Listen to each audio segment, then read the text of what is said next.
This is from the 2016 AP Physics2 FRQ. Let us do the problem.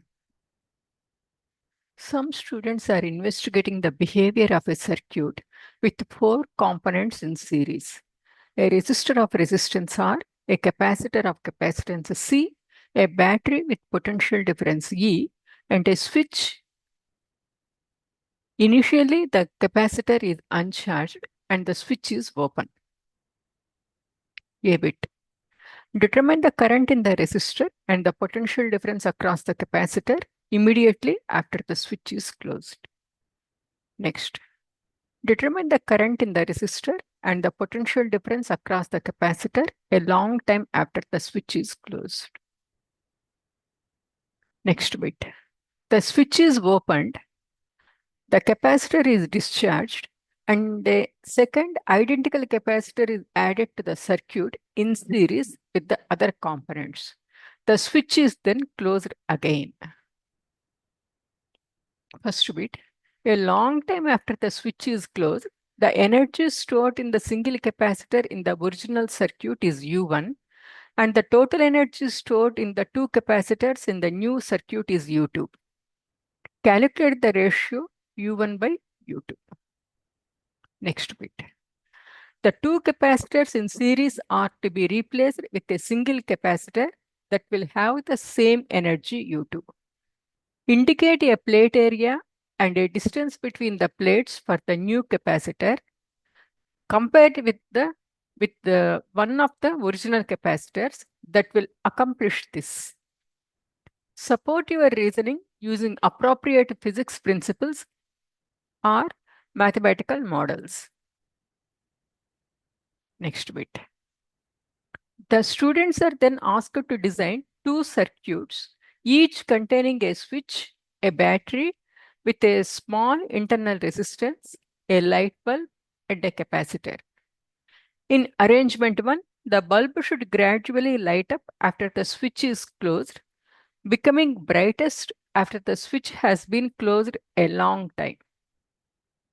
In arrangement 2, the bulb should be brightest when the switch is first closed, getting dimmer with time, and going out completely when the switch has been closed for a long time. Using standard symbols, draw 2 circuit diagrams, one showing a possible circuit for arrangement 1 and the other showing a possible circuit for arrangement 2. Justify your circuit diagrams with a paragraph length explanation referring to the properties of light bulbs and capacitors in circuits and the conservation of energy or the conservation of charge. Now let us solve one after the other. Here he is asking us to find out the current in the resistor and the potential difference across the capacitor immediately after the switch is closed. Here is the circuit diagram. 4 components: resistor of resistance R, capacitance C of a capacitor, and then a battery with a potential difference E and a switch. All are in series. Now, when these are all in series, the moment you close the switch, the current will be E by R. The current flowing in the circuit will be voltage by resistance from the Ohm's law.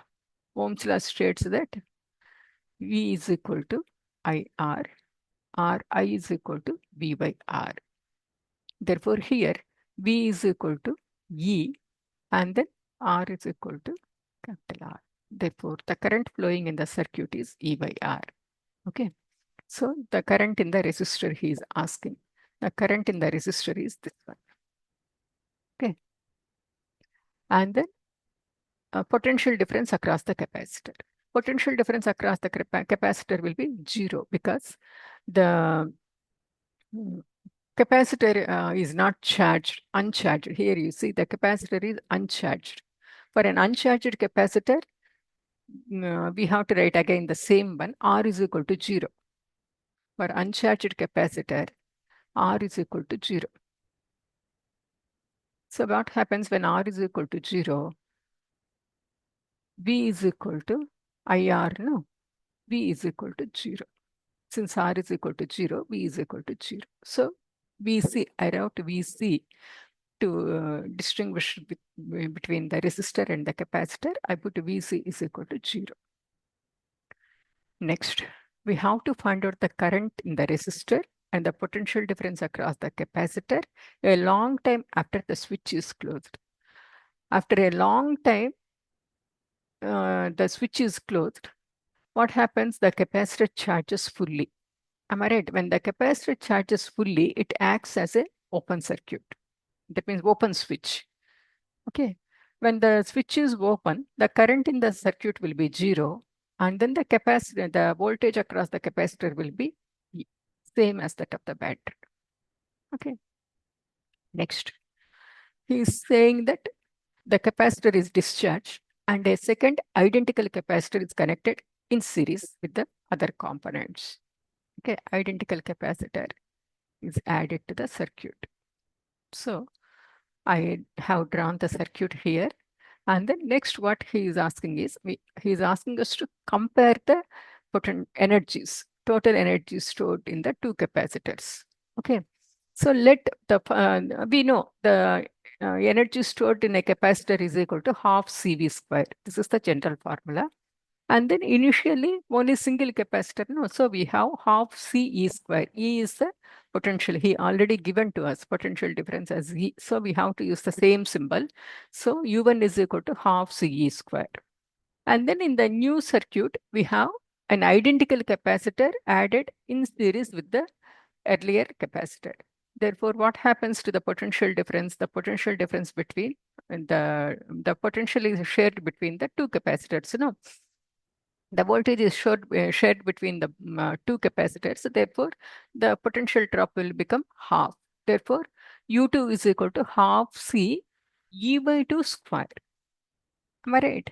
Therefore, when we compare U1 by U2, he is asking us to find out the ratio of U1 and U2. Therefore, U1 by U2 is equal to half C square divided by half C E square by 4. Therefore, U1 by U2 is equal to 2. Or U1 is equal to 2U2 or U2 is equal to U1 by 2. Okay. So the next bit. How should be the plates? The capacitor capacity. So to store this much of energy, how the new capacitor should be? The plates are the distance of separation. So we know the capacitor, the capacitance of a capacitor depends on the area of directly proportional to the area of cross section and indirectly proportional to the or inversely proportional to the distance between the separation between the plates. Am I right? C is proportional to A or C is inversely proportional to D. Or C is equal to epsilon A by D, where epsilon is the dielectric constant. Okay. Therefore, U2 is equal to U1 by 2. Suppose if U1 is equal to U1 is equal to here I wrote, yeah, U1 is equal to half epsilon naught A by D E square. Then U2 must be this one. Okay, half of the original one, half of this U1. This is U1 now. So half of U1. So here to become half of this, either A should be A by 2 or D should be 2D. Am I right? Then only it will become half now. So how it will become half? Either you have to divide the expression by 2. That is the only thing. Okay. So the area should be half or distance of separation should be double. Okay, that's it. Next, he is asking us to design a circuit where the capacitor and the bulb are connected in the circuit. And then the bulb initially you have to make two arrangements. In one of the arrangements, the bulb should gradually light up after the switch is closed, becoming brightest after the switch has been closed a long time. That means the arrangement should be parallel. Then only what happens, this is the parallel arrangement. The capacitor and the bulb should be connected in parallel so that when the current enters to the junction, it gets divided into two. And as the capacitor is not charged or fully discharged, the resistance across the capacitor is equal to 0. Therefore, the entire current flows through the capacitor and then the bulb will not glow. Okay, it will, as the capacitor charges, the bulb slowly glows, and then once the capacitor is fully charged, the bulb will be the brightest. Okay, that is the thing here. Because initially the resistance is equal to 0 here, therefore no entire current flows through the capacitor, and then no current flows through the bulb. Okay, a small amount of current flows through the bulb. As the capacitor charges fully, and this acts as an open switch, and then the current no longer flows through the capacitor, and then the entire current flows through the bulb, and then the bulb is the brightest, and it glows like that forever, okay, for a long time. Reverse is the case here. That means we here he is asking in the arrangement 2, the bulb should be brightest when the switch is first closed, getting dimmer with time, and going out completely when the switch has been closed for a long time. Here, what is happening when the moment you close the switch, the current flows through the bulb in the series circuit, and then here the as the capacitor charges, what happens? The bulb should become dimmer. Am I right? When the bulb becomes dimmer, when the current will not flow through it. Am I right? So as the current flows, initially the current is flowing. The moment you close the switch, because it is a series circuit, the same current flows between the capacitor and the bulb. Okay, and the current is flowing through the bulb, and as the capacitor charges fully, the circuit becomes an open circuit, and then the current no longer flows in the circuit, and then the bulb extinguishes. Okay, so this is the answer for the question. If you know the behavior of the RC circuits and then the capacitance of a capacitor, this will be an easy task for you. It is not at all a difficult question, only a simple problem. That's all.